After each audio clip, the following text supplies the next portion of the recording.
Hi, boys and girls, lads and lasses, and welcome back to Wednesday night's movies and TV. And tonight it's Alien Nation with James Caan and Mandy Patinkin.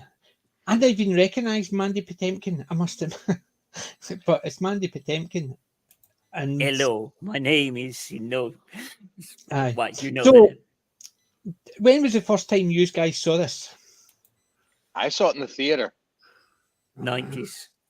Didn't see it in I the think theater. it was the same with me. 90s. I didn't see it in the theatre. I saw it probably, so I must have been about 30.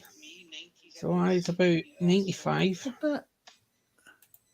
So it was late on, but after I saw it, I think I saw it just as they put it was on TV, and then right after it there was the TV show. Yeah, I only saw it on TV. I didn't see it at the cinema, but yeah, and I think I saw it on TV. Can't remember, it's that long ago now, but I have watched the series as well a couple of times and read the books. I've not read films, the books, but I've got 5 of the movies ready, sitting in my playlist for further down with the TV show. After I finish Third Rock from the Sun, I may actually kick them up a bit. Because I think this one actually missed out quite a lot because he was up against a lot of really heavy-hitting sci-fi at the time. Mm-hmm.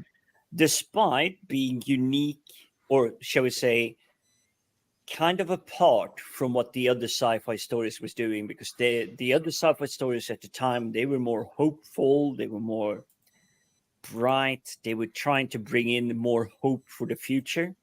Whereas this one was just tough and gritty. And hey, we still have a lot to learn, a lot of things to resolve.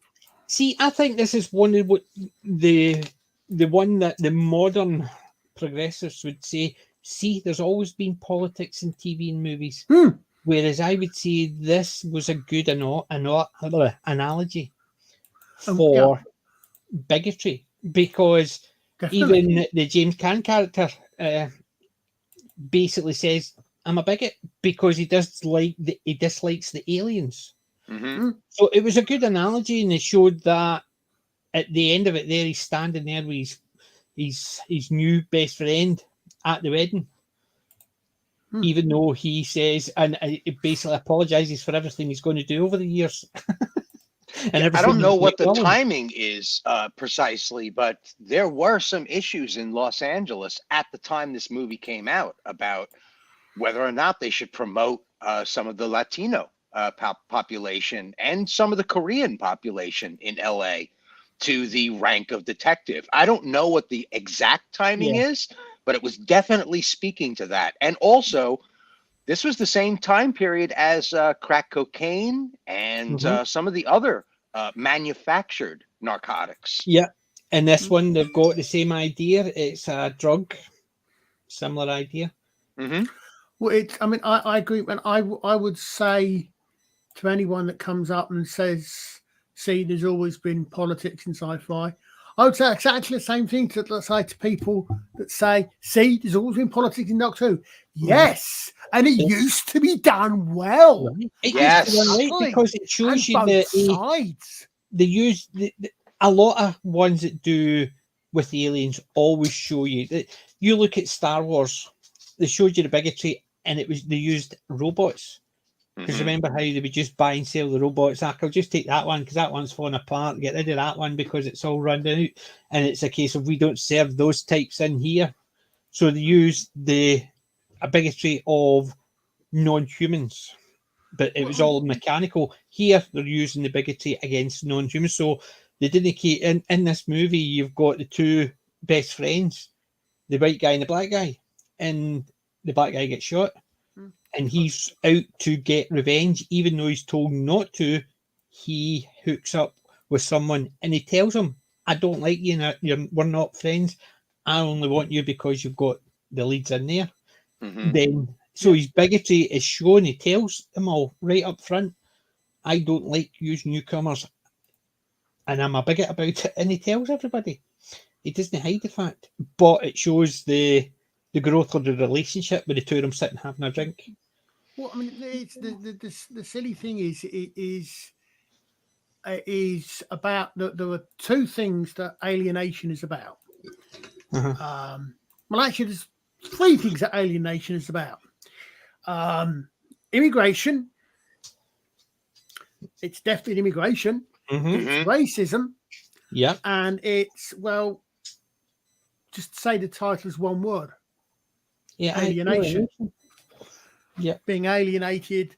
It's all that. And that's what it is. It's commentaries on that. And it's doing it well. And it does. The commentary on this movie is so well done.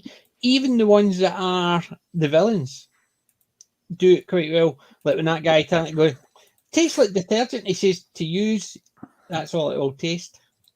To the newcomers, they'll be selling anything, doing anything to get the money to give it to me, so they can have that.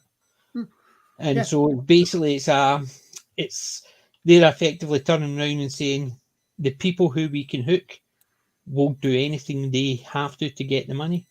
So in effect, they're effectively saying like crack cocaine, meth, anybody that's a drug addict is going to do whatever they need to. So you'll not be able to negotiate with them. If they want the money, they'll do anything. So if that means shooting 15 kids to get the money, they would. They're implying it. They obviously don't say it, but they're implying just for the simple fact is to get this drug, they will do anything to get the money. Yeah, and there was a time period before we started getting a lot of population from Central America. There was an immigrant population of agricultural labor, and heaven knows what they went through to survive all of that. We currently call parts of that culture migrant labor. But they've always had. They must have been a drug issue as well in their country, because I know this really spoke highly to the Latino people in LA. I've talked to guys on job sites about this movie, and they're like, "Oh yeah, I know that movie. That was really talking about the Latino people." So it spoke to them on that level. They understood it. Well, the fact that the two cops were laughing and joking. Remember, he says about the newcomer, he says, that's like saying a Mexican hero. Yeah. So to me, they were showing that the implication is this is what the jokes are going to be about. It's about them, but there's the one joke about degradation of Mexicans to show, I suppose, where it's aimed at. So they do the one joke about a Mexican hero joke, basically effectively turn around and saying there is no such thing as a Mexican hero.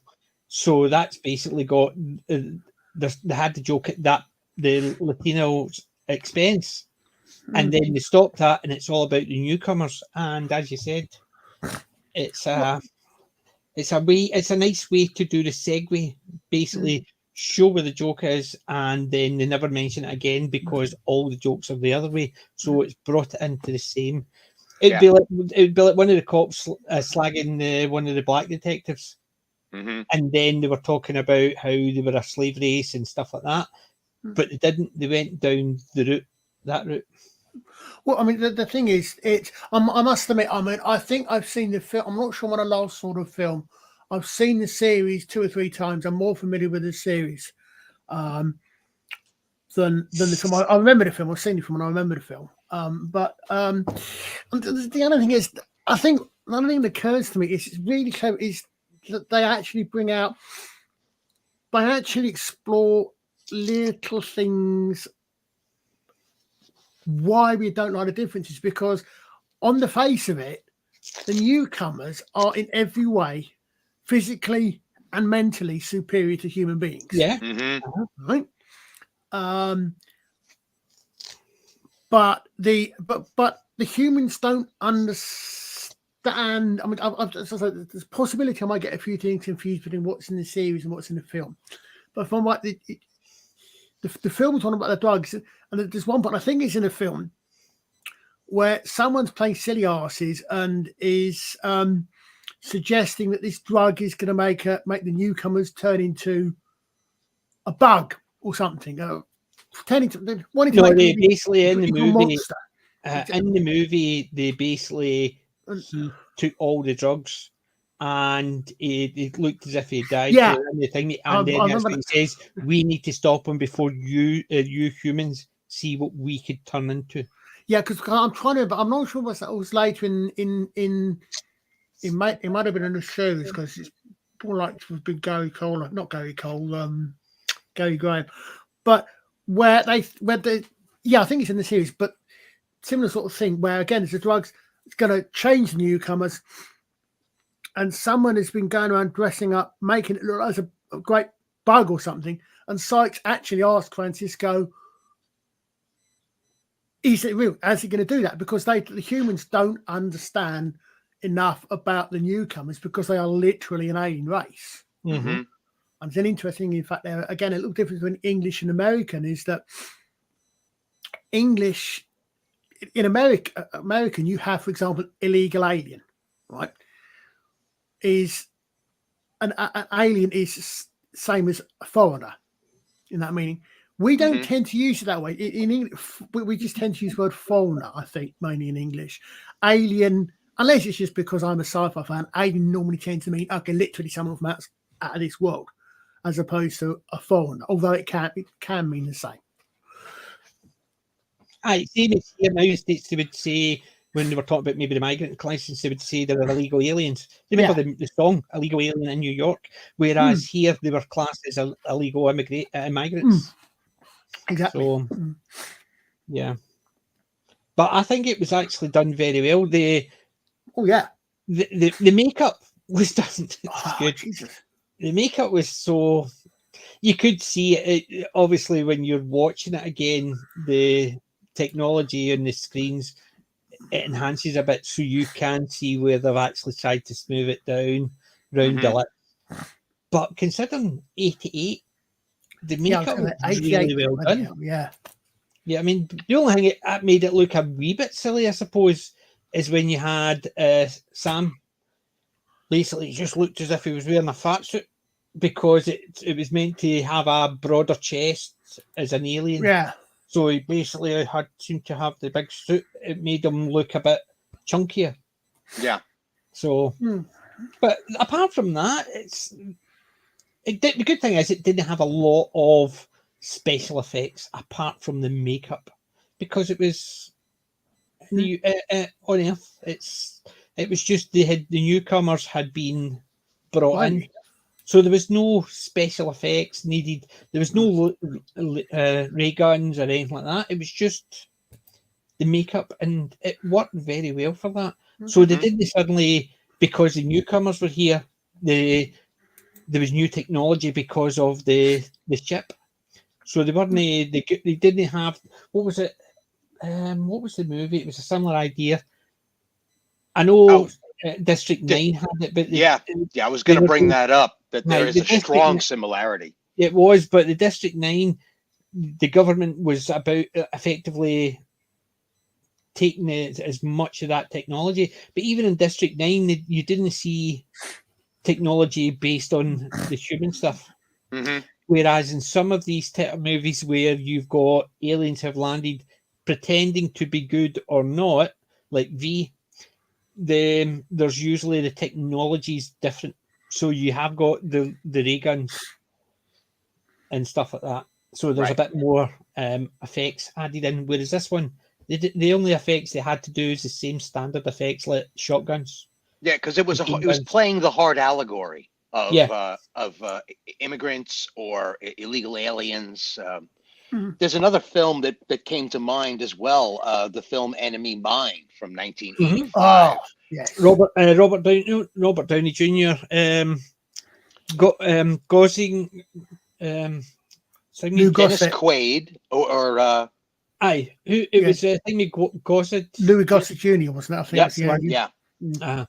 Yeah, one of my favorites. But that too is about the allegory of different religious groups fighting each other, and they've done the same. I remember when I first saw Enemy Mine, it reminded me of a commando book I was reading, and the commando was about a German. It was a Japanese soldier and an American soldier. The two of them were stranded in the jungle, and there was something hunting them. They didn't know if it was locals or whatever, and then none of the two of them spoke each other's language, and the two of them had to go through to try and survive, and whoever they turned up with is who they would surrender to, because it was at least to get out, and it was the two of them working together.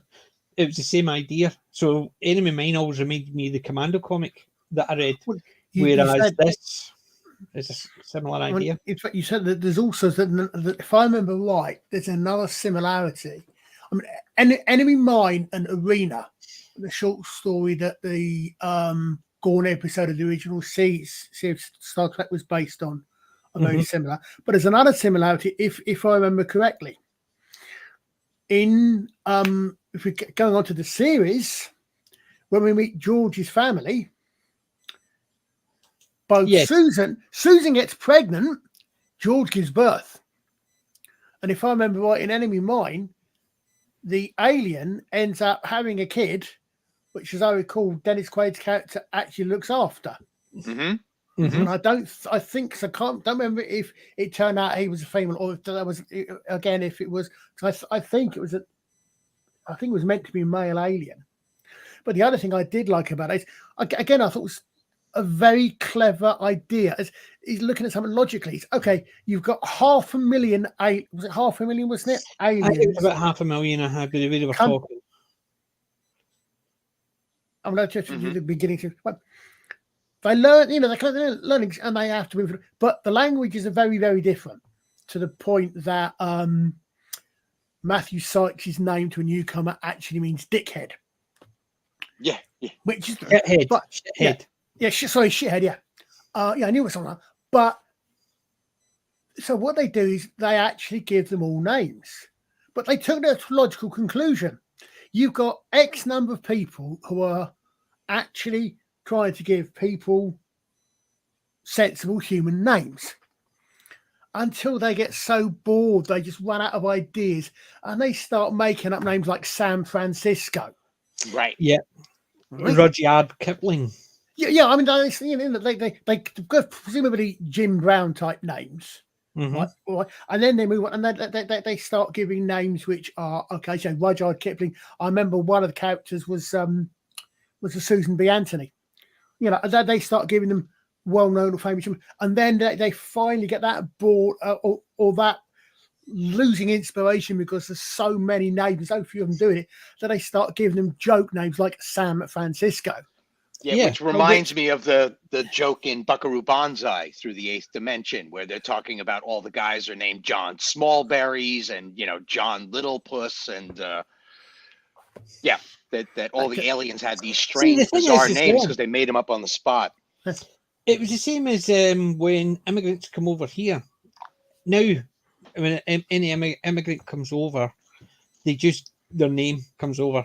But I remember when my grandfather was telling us, he was 8 when he came over. However, the Italian name had an elongated I. It's like a reverse J. So instead of a J, it's an elongated I. So it's like almost, imagine a J, but backward, right? And because of that, what they did was they just changed the names to make it easier. Yep.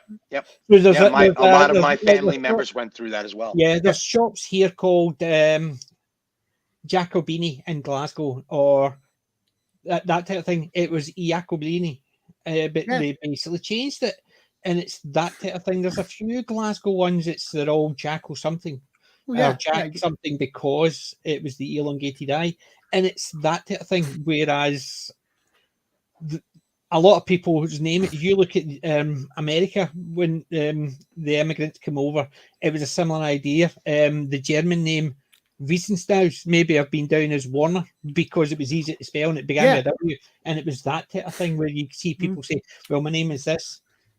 That doesn't sound like for name. Well, my name is this, but we shortened it because it's easier. Yeah, I say, or people do it themselves because it's easier. It's easier. Well, there was also some escaping from your past kind of stuff going on as well, where you didn't want to be known by that name because you were a criminal back in the old country. Or where you came from, that name was associated with something else. Yep. Yeah, I mean, I'm sure Bing Hitler wasn't really his name, but I'm sure there was, because there was a Hitler's brother stayed in Britain. Yeah. And there was a different name because he didn't want to be known as Hitler. Yeah.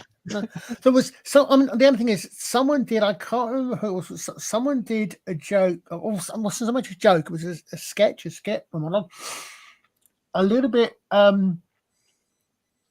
about, and the banner was about this whole thing about if you go up speaking one type of language, another language's names may be hard to pronounce.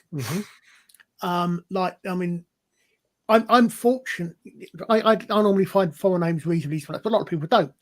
And a lot of people have trouble with Asian names, for example. Some sorts of Asian names. And the joke was this guy was doing this thing about because I think it started off with some girl called into a radio station, and the guy kept changing her name because he couldn't pronounce it. Yeah. So what they did is he did this the other way around, and he had some DJ or radio presenter in Nigeria or somewhere. Then said, John Smith, I'm having trouble calling you John Smith. I'll call you Akabanola or something like that, reversing the idea, which of course was absurd. It's this, yeah, it's the same as like I find Russian, German, Slavic names easier to pronounce. It's because of the Scottish, we roll the R's, and it's a guttural. So I find those names easier, just for the simple fact is the Scottish language, although we speak English, is guttural, and it is there's a lot of very broad Scots, and you can hear it's a very broad Scottish accent because they roll their R's, and it's that type of thing. Germany, Russia, Ukraine, and stuff like that. They've got a very guttural language as well. So hearing the names is easier on my ears because I don't find it as jarring. Oh yeah, but they did. I can't remember. Did we actually meet? Because one of the first things that Sykes does is, even though, if you said he admits he's bigoted, he's prejudiced, he doesn't like it, one of the first things he does is change Francisco's name. Did George? We can't have that. Yeah, exactly. But come on, do we actually meet George's family in the film at all?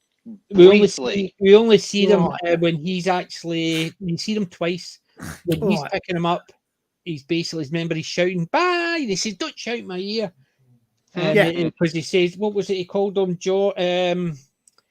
Hattie, or it was too. It was American, typical American family. Ozzie and Harriet. Ozzie and Harriet. That's what it was. Because that's the part when you see the two of them, and then at the end you see them at the wedding. They're just standing at the back. You don't get introduced to them, but you just see them. Yeah, and I want to make a quick point on that. I live in Koreatown in Los Angeles, and it's really funny to me that the Koreans have solidified such a strong community that on Sundays most of them are Christians. So they all go to church every Sunday, and you'll see them walking from their house to the church in full suits with a hat and everything. You know, the ladies all wear their bonnets and their pretty hats and their beautiful dresses. And it's almost like the way it was in the 50s and early 60s in America with most of the regular Christian families. Yeah. It's almost ironic when you see them. They're opening up little, soda shops and little corner stores, and it really is like going back in time. It just with Koreans. It's a very interesting thing. It's the same in Scotland. Like there was always a joke about the corner shop, Britain across the board. But I mean, I grew up, the people who owned the local corner shops around us were either Indian or Pakistani, and we all knew them. Do you know what I mean? Like if I came in and said to my mum, "Akbar hit me," she would be around and she would take me around, and she would say, "Akbar, what did he do?" And he'd say, "Oh, him and his pals were in and knocked so and so over." But my man say, "Right, fine, he'll be around tomorrow morning to help you unload your car." And I'd be up at 6 o'clock the next morning. It was a case of everybody was. The joke was a corner shop. It was usually somebody Indian or Pakistani doing it, and it was just part and parcel. But it became one of those what they class as an offensive joke. Whereas Ann and Akbar owned the shop where we came up, a mixed couple. He was Pakistani male and she was white English. I actually white English, and we grew up no thinking that was weird. It was just a case of you just didn't mess with them because they all knew my man dad. Everybody's man dad. You know what I mean? We would go and buy them fags. We were 6 or 7. My mum wants 20 fags. But we knew fine well if we wanted to buy fags for ourselves, we had to walk about 5 miles just to get a shop that my mum and dad didn't know anybody in. We had a name which I'd always thought was supposedly, which I'd always thought was supposed to be an actually complimentary acronym, but which I would probably get cancelled for even saying. But let's just say we called them shops, and the missing syllable rhymed with fog. And we didn't mean it dismissively. We meant it because it meant they were things they were going to be open. A lot of work. It was the same idea. We would go for a Chinese meal, and obviously we would. Nowadays, it would be go to the dinky toy. Yeah, and we would have, but it wasn't a case of. I knew Michael, who owned the local one, and I used to sit and gab to him. But it was he would be the one that would be turning around and saying, don't go in the corner to so-and-so's, and he would use a derogatory term for the Indian restaurant, and they would but the two of them would be out chatting away as they were unpacking their cars in the morning and stuff like that. It was just, everybody used, it'd be like us, we were the tallies. We didn't take offence because we had an Italian surname. It was just the tallies. It was just one of those things. Everybody's names are... defining quality was shortened, shall we say. Yeah, I mean, it was just one of those things. It's the same idea. I used to get called a Peely Wally Tally, and I used it as a joke. Because I used to say if I get drunk and climbed up, I was a high piddly eye-tie. So, I mean, we used to use them as a joke, and everybody used them as jokes. It wasn't a case of anything was derogatory. It's the same as I got called Specky because I wore glasses. It's one of those things. Back then, it was about punching somebody in the arm. It was all in good fun, and it was just to test your mettle, and it was all just a part of joining the neighborhood. Yeah, and the same in this Alien Nation. They use the derogatory terms all the time. What was the term they used in it? Slags. Slags. So he goes into the bar, listen, you slags. And yes, there's a majority of aliens in there, but it's not all aliens. It's just a majority alien place, but it's no one. It's just all aliens in it. It's the same idea. It'd be like going to. Excuse me. Like if you went down to, I suppose, like downtown Harlem in the early 80s, you would see TV shows. They would go in and it would predominantly black, but it wouldn't be all black. It was just that's the predominant people who live in the area. But you've got white people and black people drinking together. It's just that's the predominant. That'd be let's say going into a Glasgow one and they're predominantly white, just because. Right. It's so I didn't find it jarring in some respects, but the fact is they used derogatory for it, and he says it was a bigot. It let it so you knew how it was going, and they didn't hold any punches back, and I liked it for that. I mean, in the movie 48 Hours, they flipped that completely on its head with the scene with the country club, the country he goes bar, in with and Eddie Murphy goes in there and he calls them all rednecks and he calls them all, he calls them all hicks and stuff like that. So, the derogatory went both ways back in the day, and nobody batted an eye. It was all part of the game. And who was one of the best loved comedians and actors at the time was Eddie Murphy.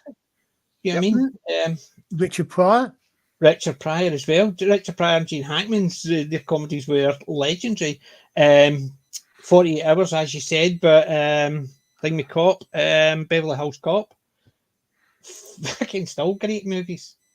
But I mean, the one when he's going into the golfing place and he's walking in, the sweat coming down, as if it's a bomb or it's explosive bullets, and they let him in because they didn't know what to touch it. But it was just the way you get in because they knew fine well he knew how to play this. You can't come in. You're the wrong color. Well, okay, here you take it because these could explode at a time. Oh no, you go in. So it was taking the piss out of the fact as he knew all these posh white Jewish people wouldn't let him in. And the movie actually played into it very well. It's almost a case of how stupid were they just to let me in just because I said it was dangerous. I mean, it's Alien Nation is that. I mean, I just looked it up. Alien Nation, the movie, was 1988. The series was 1989. So literally, the film comes out. Yeah, because I saw it the next year. The series comes out, but then gets unfortunately gets cancelled on a bloody cliffhanger. Yeah, but the good thing is as well. Is I think I saw the movie the very first time I saw the movie, and then it was the week after the TV show was in the UK. So it was the movie and the TV show on TV. So they was the introduction to it. And I actually liked it, and I thought it was when I was younger. I just thought it was actually a really good premise because it did show you things that you wouldn't see on TV unless they were like, for instance, you wouldn't see a good guy using derogatory terms in a normal cop show. If anybody used the terms, they were automatically seen as the bad guys because it would only be the bad guys. It would be derogatory to people based on the colour of their skin or whatever. Whereas in this, you've got the good guy, Sykes, who's the bigot. Yeah, I mean, so the good guy's the bigot, but if you imagine in 88 when they were doing a normal cop show, you wouldn't have that. It would be the other way around. The bigot would be the one that was the bad cop. Yeah. And it was good because they used it and put it across a different way that somebody could be good, but they've got their morals are not quite there. They have got their own prejudices, but they still want to, although they don't like somebody, they'll still actually do what they can to arrest the wrongdoer. Well, I think it occurs to me, Sandra, there's actually another sort of parallel there that's not necessarily immediately obvious to the end of World War II, which is the Overseers. Aye, the Band of Brothers. You saw it at the Band of Brothers at the end when they talked to the cop, the MPs. No, what I'm thinking of is the Overseers, right, hiding amongst the population, right, pretty much the same as the SS and others did, and the people we're probably not allowed to mention, even derogatorily, did after World War II. I mean, a lot of them just, in fact, even more thinking about it, when you get, especially when you get some of the things that the storylines in the series, if there's even an Operation Paperclip attitude to that, where they use, just because they're overseers, they still use them for their scientific knowledge, the same as the Brits or the Germans, sort of the Americans with Paperclip. The thing is, I think the end of the Second World War had a lot of bad things happening. Like, for instance, a lot of Japanese didn't get prosecuted. Yeah.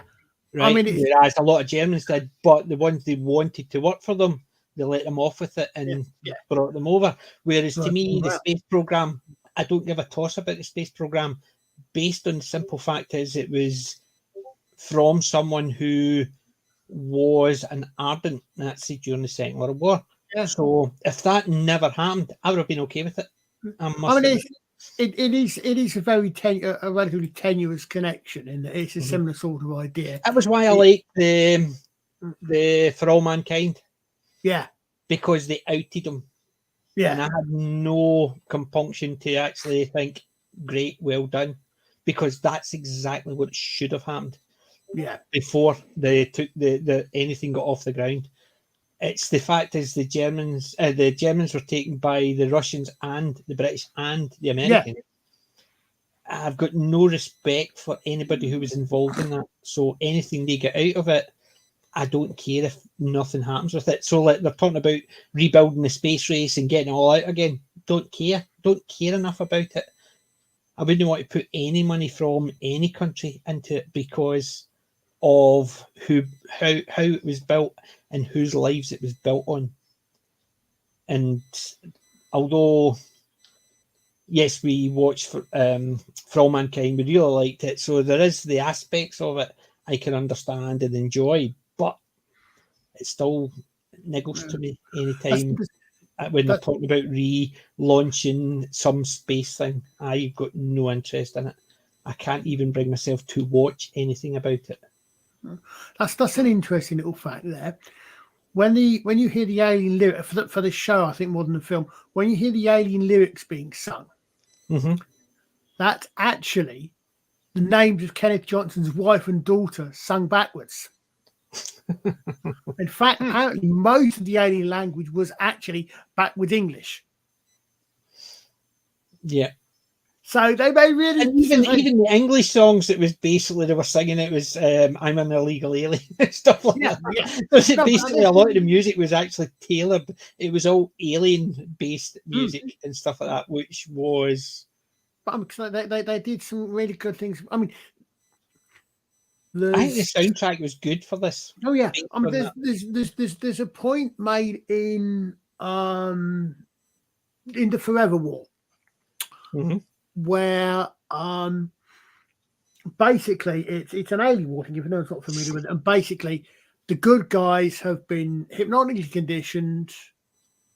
I think it's Forever War. I don't think it's Forever War, not Starship Troopers, isn't it? I get too confused in one or two bits. Where basically they're given a code word, and the code word brings back these hypnotically induced images of various things, shall we say, and as the guy said, and as the narrator says, which is utterly ridiculous, of course, because why would the aliens have any sexual interest in us, and even why would our food even be edible to them? So I think you've got this interesting is that fortunately with the newcomers, they can actually eat Earth and digest Earth food, even if they have if it has different effects on them. Which was a good way of describing it, because as they said, they were bred to eat whatever. Their bodies can't take the nutrients if it's cooked. So whatever it is raw. But the good thing about things like that is, remember some of the stuff you've seen out there, it's all about it's a menu. It basically is Soylent Green, it's humans and stuff like that. It's a case of why would aliens be able to eat humans?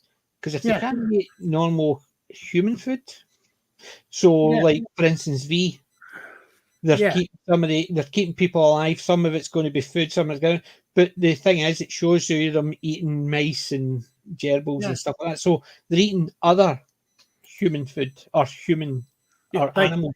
They can process Earth. So they can process it because you see them with mice and things like that. So it already sets that premise. So if it's a case of, well, we can't eat this, we can't eat that, and you don't see them, or if they mention, we can't eat animals, we can't eat this, so then they wouldn't be able to eat humans because they're a carbon-based life form the same as a cow or a pig. Yeah.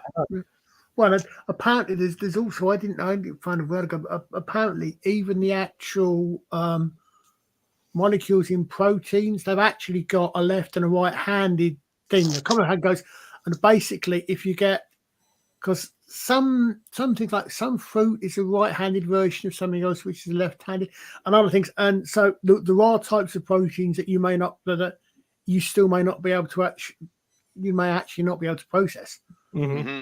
even if you've got a similar digestive system. And as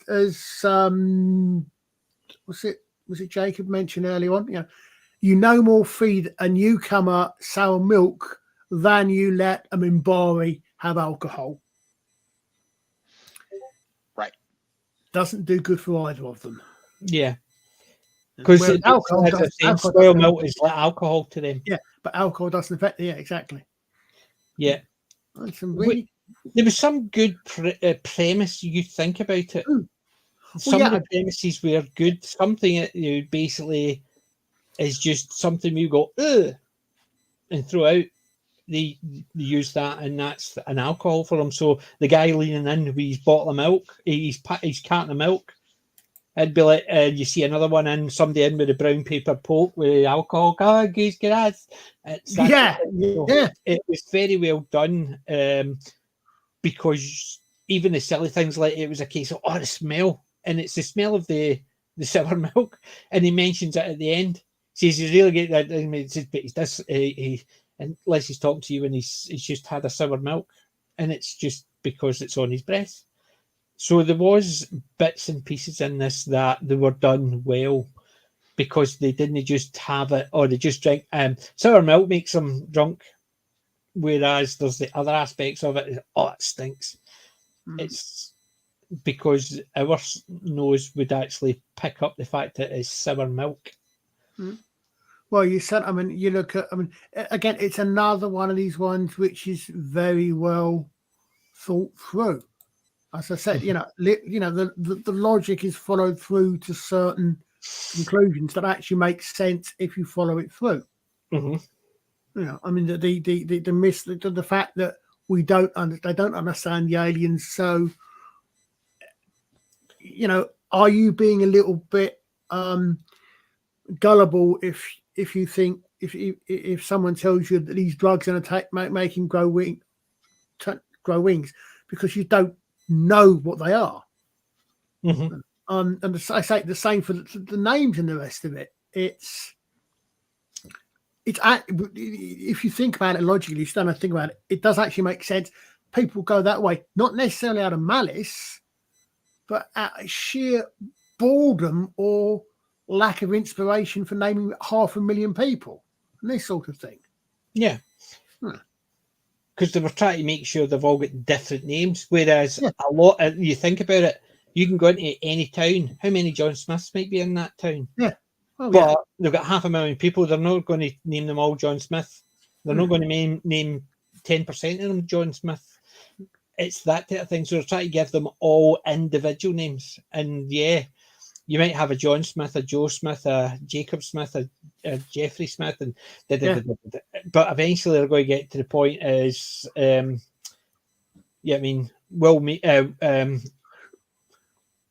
Willie turn up. It's stupid names because it sounds like a real name. Sam Francisco. Yeah. How many silly other names can you think of out there? Like Richard Hand, Dick Hand. Richard Head. Right. So there's something we could do. There's two names we could do. But we'll not call them Dick Head and Dick Hand. We'll call them Richard. It's only when somebody actually knows how to shorten it, it becomes the joke. And it's that type of thing. Because he says he didn't introduce himself as Sam Francisco. He introduced himself as Samuel. And he goes, oh, wait a minute. Samuel Francisco. Sam Francisco. So basically, he didn't introduce himself. This is Detective Francisco. And he says, my name's Samuel. And that's when it was a case of click. So somebody's not named him Sam Francisco. They've named him Samuel Francisco. But it's obviously the joke is because we know the shortened names. So you can imagine somebody sitting there thinking, oh, smart ass. Nobody will notice. Nobody will pick this up initially. Well, you come on. You come on to the other main. One of the other main characters is Albert. He's Albert Einstein. Yeah. I'm just going to comment. As I said, I think there was a Susan B. Anthony in one of them. I think they're all in the TV show. Yeah, in the TV, yeah.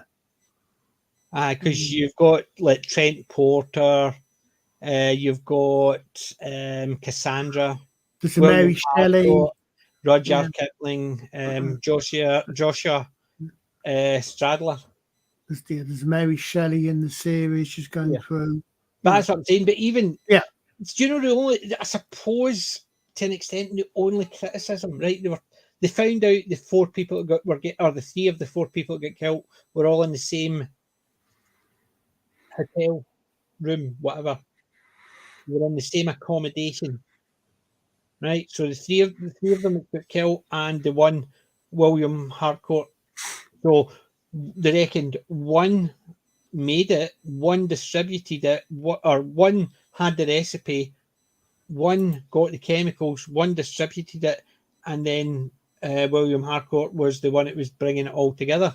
But they've got Joshua strapped to the car, trying to get information or get him to stick with them to join. So it's effectively saying, he says, I ain't getting involved in bringing this because of the harm it did.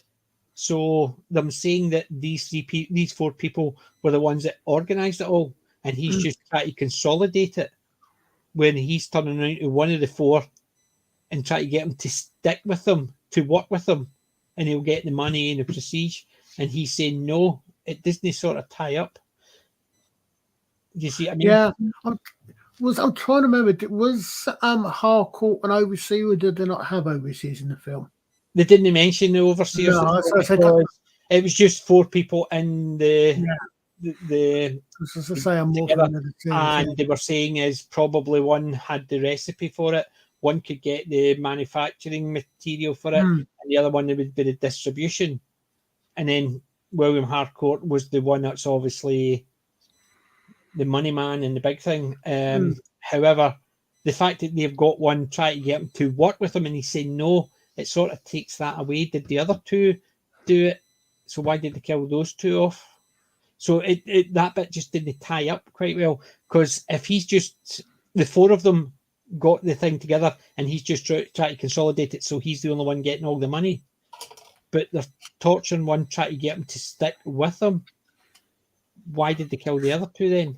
You see, I mean, that part just didn't sort of, it's almost like they had a theory, but that's not exactly what happened, because we know things that the 2 cops didn't. So their theory worked for them, but in reality, he's killed 2 and he's about to kill the 3rd one.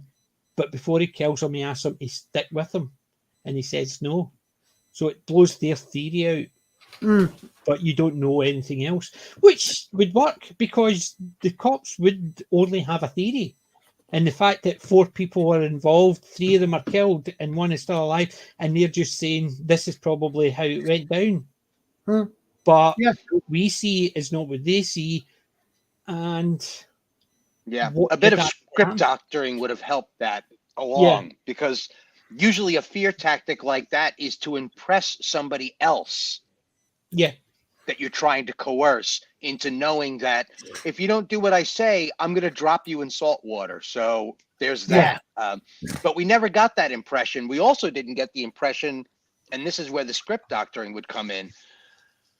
Had Harcourt told the guy, I hate to do this to you, but the police are on our tail, and if I don't dispose of your body completely, I might get myself in trouble. You know, like that kind of a thing. Like, we're changing our game up. We were shooting people, but now we're, boiling them in the ocean because it's more traceless. He basically said they needed to send a message out. However, the fact that he's asked him to still stay with him, it sort of takes that part of the 2 of them. They're all beating him up and they're saying, no, it's not having any effect. And then he said to him, are you going to stick with it? I ain't going to actually bring that in. It's okay, throw him in the... And then he screams because... But it was just a case of what actually happened, what we saw, and what the cops think were different, which I liked, because the cops would have a theory based on what they know. But the way things are going down, it's almost like that theory doesn't make any sense to actually the reality of it, based on what we know. It'd be like the cops are actually chasing someone. Look at a Dirty Harry movie, right? The Dirty Harry movie, he's chasing two people because they robbed a bank and shot someone. But he later finds out that the same bullets were with another robbery. Somebody gets shot. And then he'd be trying to tie those two people up. And if those two people stayed in the same address 10 years before, he would think it's something to do with that address, so he'd be looking for other people. However, it could be just a case of maybe the two of them were friends and the wife murdered one and then murdered the other because maybe she found out later on that the two of them had slept with. Yeah, I mean, it's something stupid. Mm-hmm. Where the cops would have an idea that something's happening in reality could be different. And I think that, for me, it actually made it feel a bit realistic, as they say, because the cops wouldn't necessarily know everything that's happening. And their theory might be wide off the mark. It might bring them to the right people, but it's the theory behind it is off the mark. That's what I was thinking. Yeah. You know what I mean? But that's just me. Maybe I've just dug too deep into it, because that one scene where he's trying to get him, convince him to stay, but he says no, and so he throws him into the salt water. And the cops turn around and say the four of them are the ones that have cooked it all up. I'm trying to think. I've got a feeling, talking about cop shows, that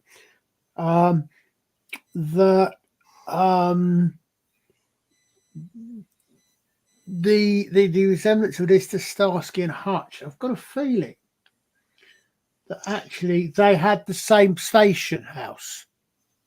I've got a feeling that it could have been Starsky and Hutch. It could have actually been Barney Miller. It could have been any of these. No, what was that? No. I was thinking for some reason Starsky and Hutch, because that's the one buddy thing. But also, I've got a sneaking suspicion that that they used shots of the same building for the station house in Starsky and Hutch and in Alien Nation in the series, I think. They could have, because fine well, there's things it's all Terminator and Grease, both of them are going the same viaduct. Viaduct. Yeah, it's all formed in LA. But it's just another thing as well with this. It reminded me of is almost. It wasn't Almost Human. It was. There's one Carol Urban was in with the robot. Because the robot. The android. Basically, Carol Urban, and it was. Yeah, I know the one you mean. I can't think what it's called. Because Almost Human is the one about the vampire, the ghost, the werewolf. Yeah, I know the one. I know the one. I've got it. Human something. The guy, somebody in the chat will know what it's called. It's the one with Carol Urban and.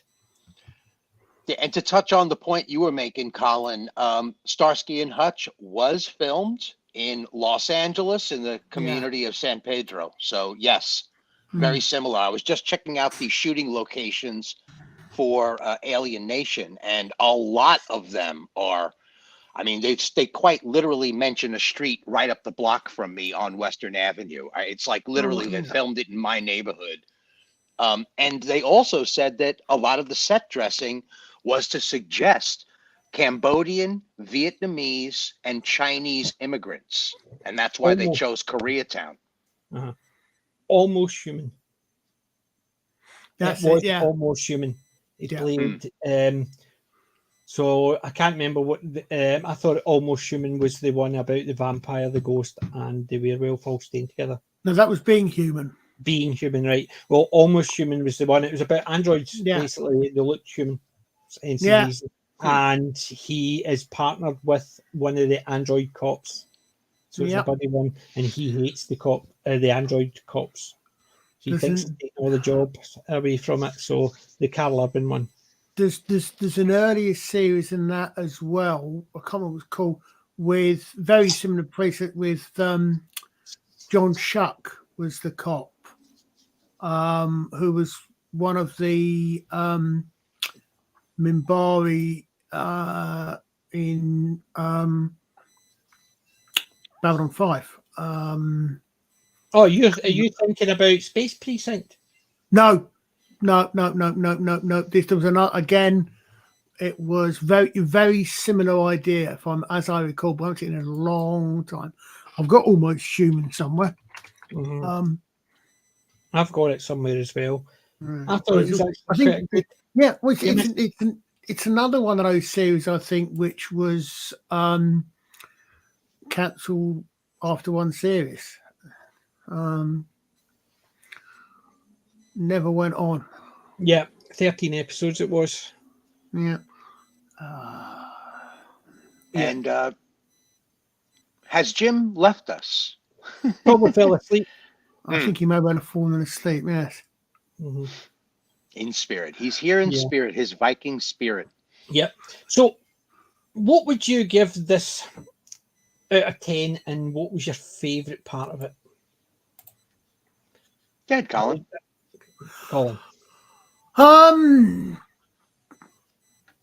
I don't know, because as I said, I mean, I'm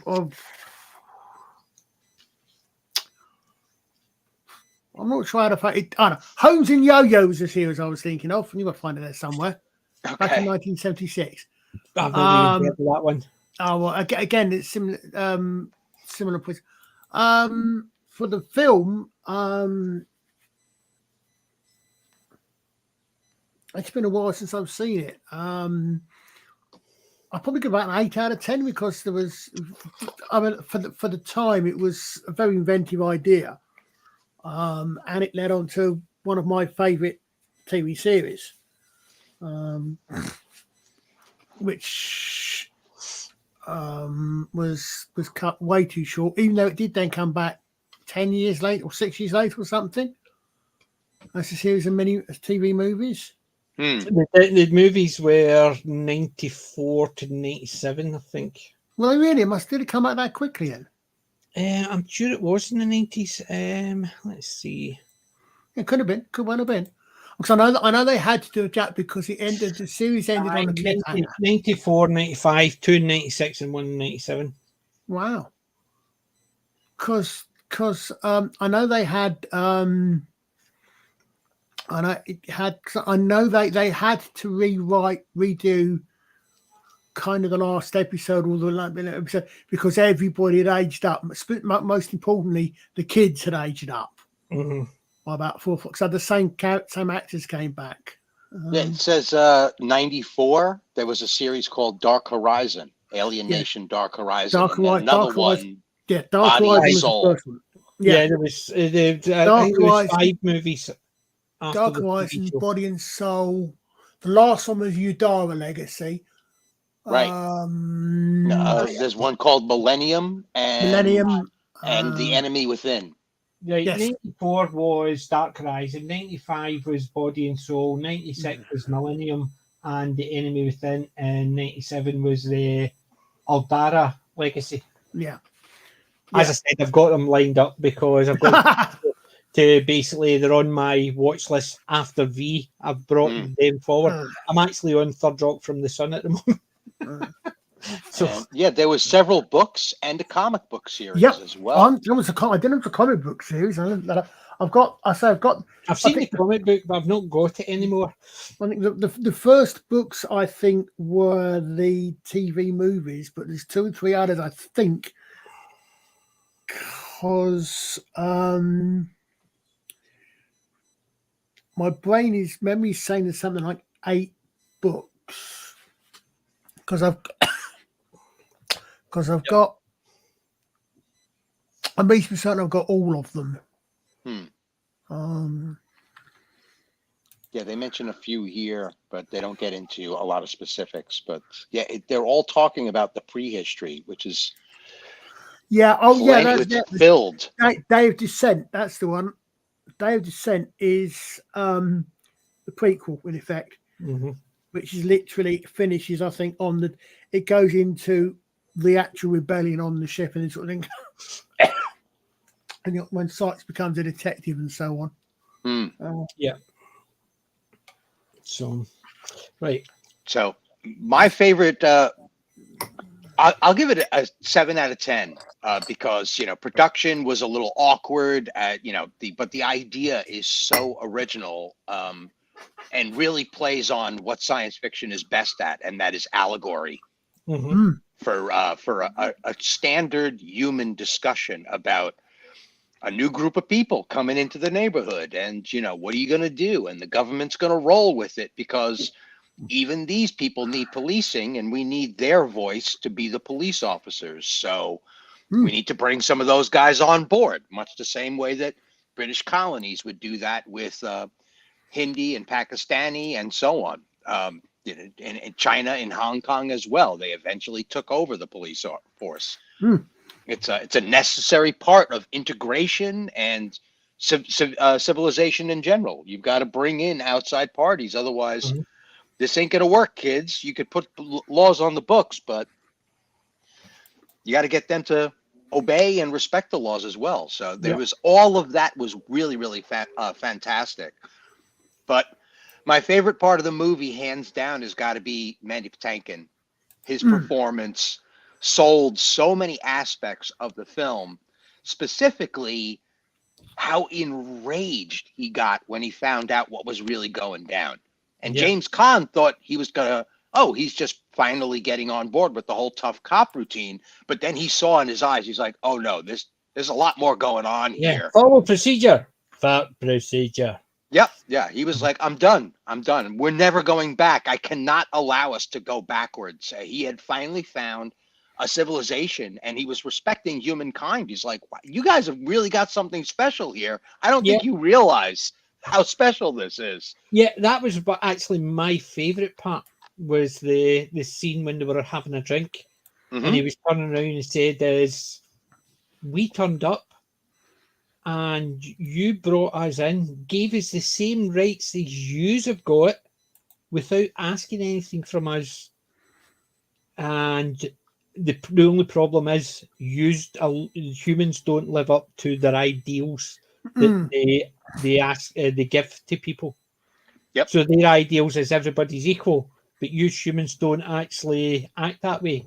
So you're saying your ideals are this, but there's no human that actually lives up to their ideals. Right. Which I thought was really good because I thought that scene itself made the movie because it was effectively turning around and explaining why they're all integrated after only 3 years. It's because you humans actually thought that was a good idea. And as people who have never known freedom, you just gave us it. And just says, you've got the same rights as we have, just don't screw it up. But humans screw it up the same as everybody else. I mean, isn't that the speech from Marlon Brando to Christopher Reeve in Superman, in the first Superman movie? He's like, human beings, they're a magnificent species. They certainly mean to be a magnificent species. And you can show them the way by being bulletproof, by being Superman, by being, so on and so on. And that was the original message in the original Superman comic books. The legacy Jewish families of America, that's what those boys were promoting. They were like, this country's got some really great ideas. Let's run with it, boys. And and I think that's where it worked. And it was that scene you were talking about. He was given the scene. He was given the speech that we have known no freedom. We ended up in your corner of the galaxy. We ended up floating into your Earth's gravity, and you gave us freedoms that we never had. And you didn't ask for anything in return. You just asked us to be there. But you don't live up to the ideals that you're telling people to live up to. So you've brought us in, give us freedom and say, you're free the same as the rest of us. Go out there and be good. But none of you are good. It's effectively everybody's flawed. So we are trying to, and as him as a cop, is trying to give that idea to his son because he wants it for his people, and the drug would be the step back, as you said. But I thought that speech was just a fantastic speech he gave. And that's what I would give it an 8, and it was mainly Yeah, there was bits and pieces that were quite slow here and there, and some wee bits, as I said, it sort of jarred, but the jarring worked because the cops don't know everything. They've got a theory, and it might not line up with the people, but it might not line up with the reasons, which I was okay with, because you could look at Friday Night Tights and look at the guys and say why they're friends, but the reason we are saying they're only friends because they're on YouTube might not be the only reason they're friends. It could be just a part of it, just because we see them all on YouTube. It's that type of thing. So I think it was quite good. There's just jarring parts, but yeah, there was bits where it went up and down, up and down.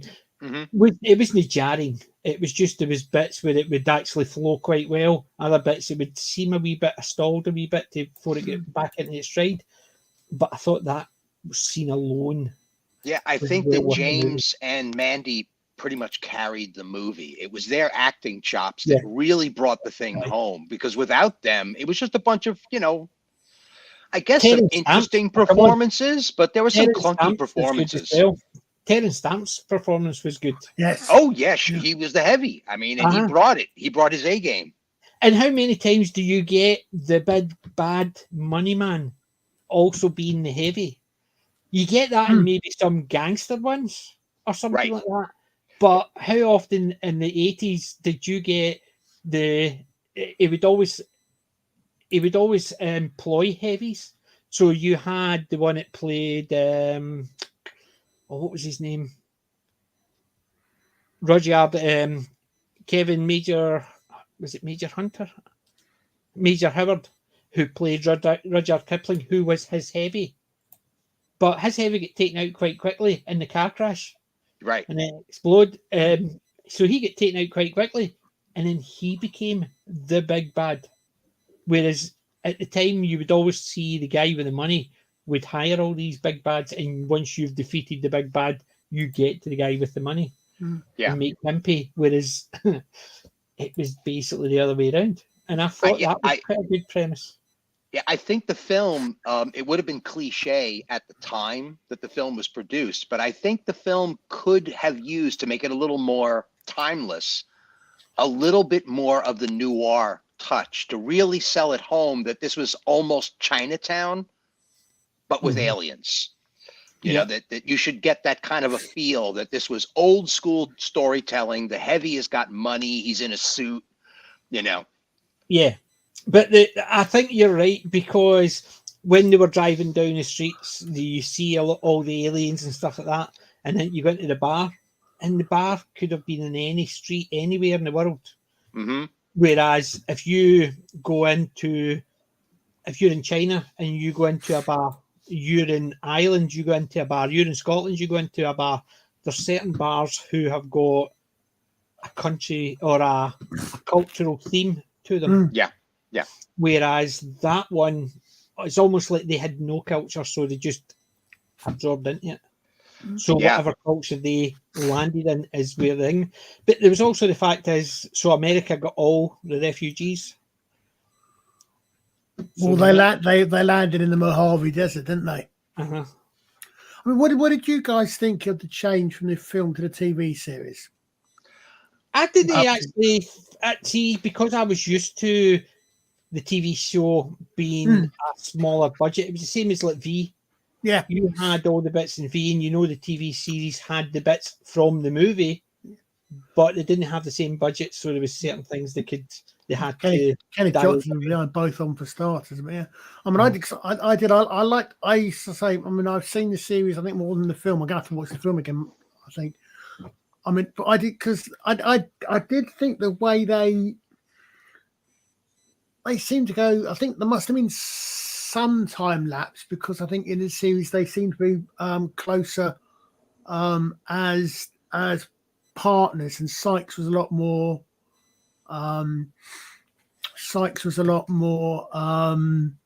comfortable with the aliens, to the point that he eventually, of course, starts dating his newcomer neighbor. And they had, and I think I actually think they set that up in the movie. the bit when Cassandra was trying to chat him up, and he turns out to Sam and says, "You deal with the women from now on." It's almost like a case of, "Nah, I found that too weird, and I was enjoying it too much. So you deal with the women from now on." It's almost like you're the married guy. You deal with them because they're no problem. You can actually get them to leave you alone. There's some really, I mean, this TV series has got some real comedy bits because later on, Sykes and Kathy actually have to go to classes to learn how to have sex. Right. Because there are differences. Well, the fact that he's explaining about the condom. No, it's not that. Does it still fit? Yeah. And you can just see that receptionist looking up and have to say, Yeah, was that a reference to a particular native group or something? I mean, goodness, talk about heavy-handed comedy. No, it's the because if you see it, and what you actually do is you actually see it, and when they go, I mean, it's actually very well done because you actually see them in the classes, and they start off, and Matt, of course, typical macho man, macho. I don't need to know if you talk about sex. Next morning, he's in absolute agony with his back or something. So they go, and you see them. They've actually got several couples there. They do it really well. They've actually got several couples there. Roughly even split, I think, of male newcomer, female human, and vice versa. And at the end of it, they actually get they talk how to, because the sexualities are different, because their bodies work differently, and it's a very funny, humorous idea, but it's actually done quite well. See, that's what I thought. Even the part with the condom, I thought was done well, because you could just imagine him being a bit awkward. And the bit where he comes out to girl and says, "Do you mind?" She goes, "No, I've got my own." And you just hear sort of him looking at her as if to say, all right then. And it was an offhanded comment. And in the 80s, that was actually still quite risky.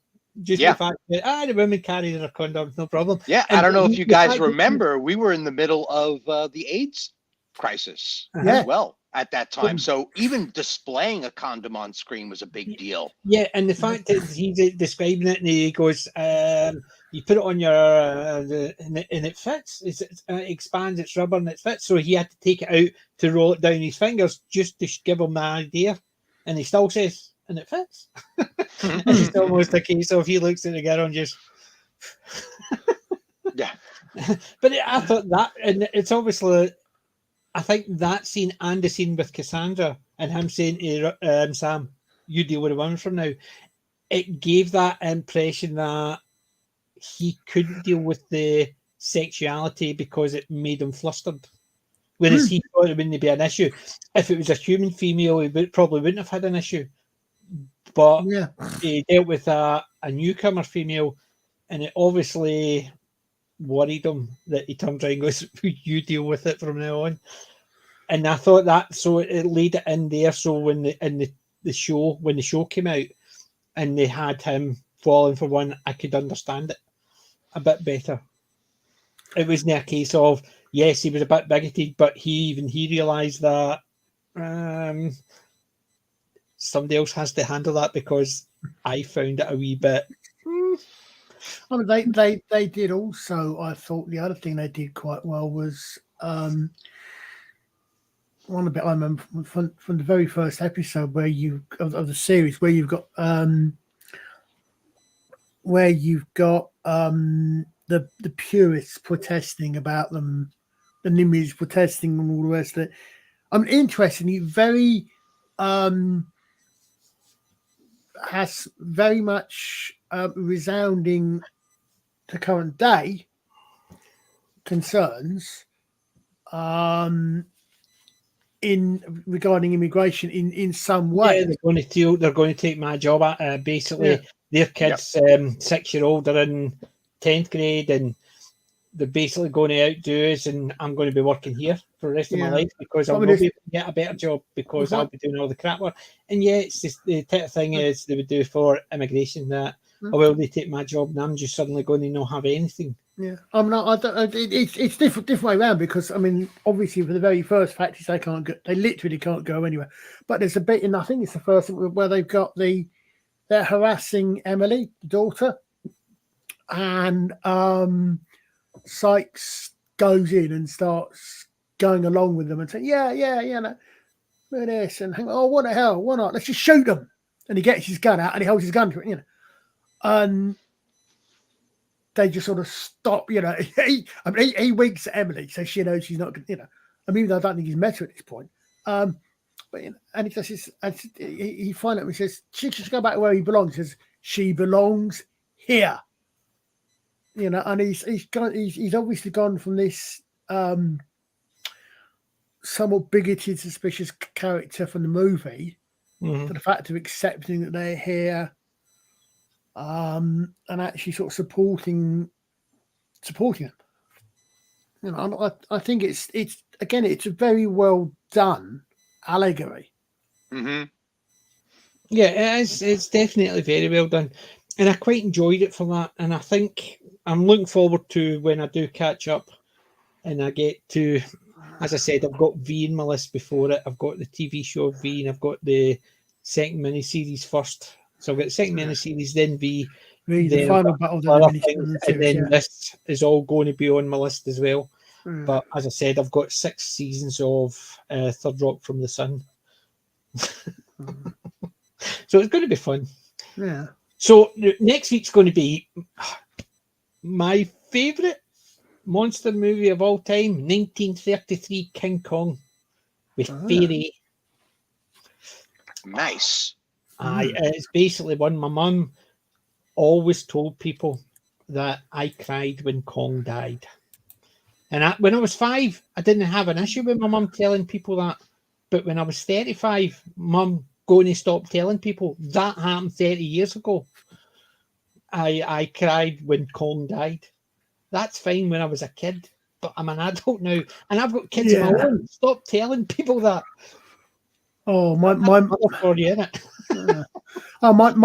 mum used to delight in telling people that when I was a kid, I missed at least one bus at least once because I had my head stuck in a book going to school. Yeah, I can imagine. It's mums. They basically embarrass you. It's the same as I used to go to family parties, or worst case scenarios, it was either weddings, funerals. You know what it's like. You see only 3 family on 3 occasions: weddings, funerals, or a birthday party.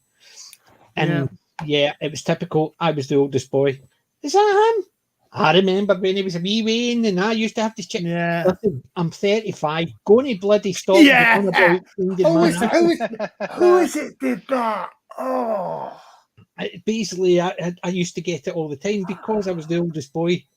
I had obviously 3 older sisters, and I had a younger brother. But it was all, is that him? I remember him. He was sitting, and I used to change his. Going to other people telling me that. Sorry, here. Oh, this is my daughter's. Yeah, tell them that I'm sitting with my daughters. Someone did a sketch about that, and I can't think who it was. I don't know. I'm sure it was John Cleese. There's been a few ones. Was the one to get someone? Oh, it's still like as a kid, wasn't he? And he said, "I'm 34. Yeah, I'm 45, Mother, and I'm Minister for Foreign Development or something." Oh, that was Woody Allen did one as well. And his was a case of he was standing outside his school. It's during the summer holidays, standing outside, and this van pulled up and says to him, "Do you want to see some puppies? I've got some sweets in the car." And he thought, "I'm 26. I'm back home from college. Might as well." It's that. You know what I mean? So it was basically taking that joke and just taking it on a wee bit further. But next week I'm looking forward to it. King Kong. I'll dig out my Kong.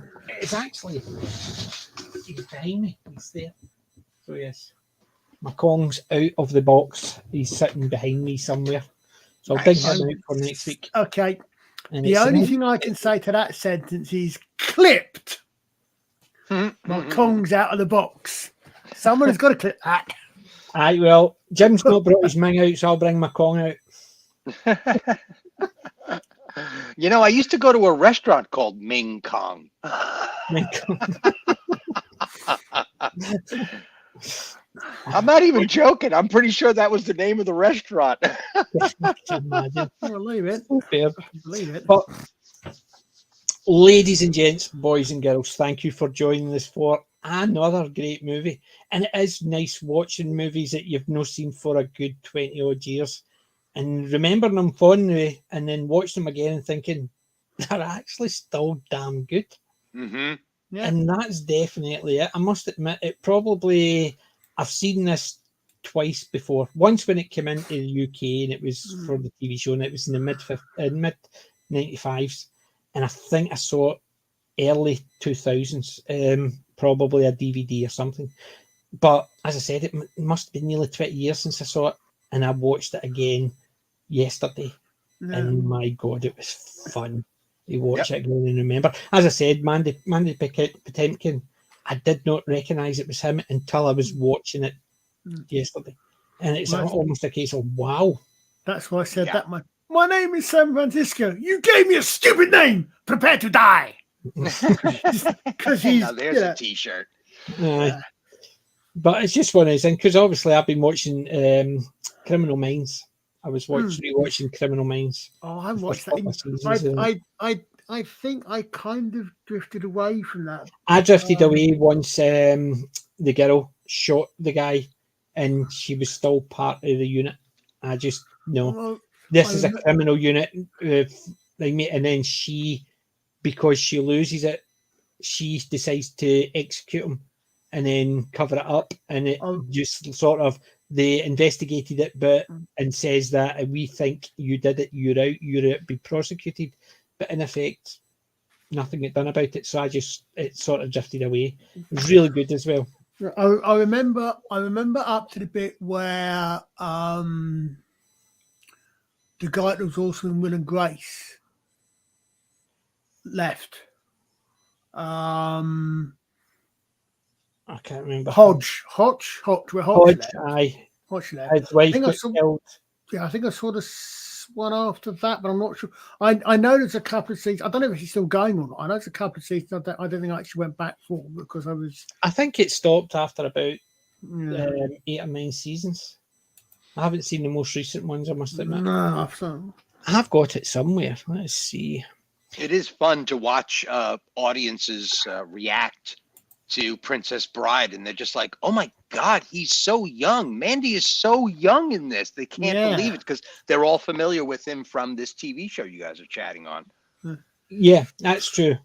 Criminal 2020 Minds is 15 seasons of Criminal Minds. Yeah. Good grief. God, what a run. 15 seasons, yep.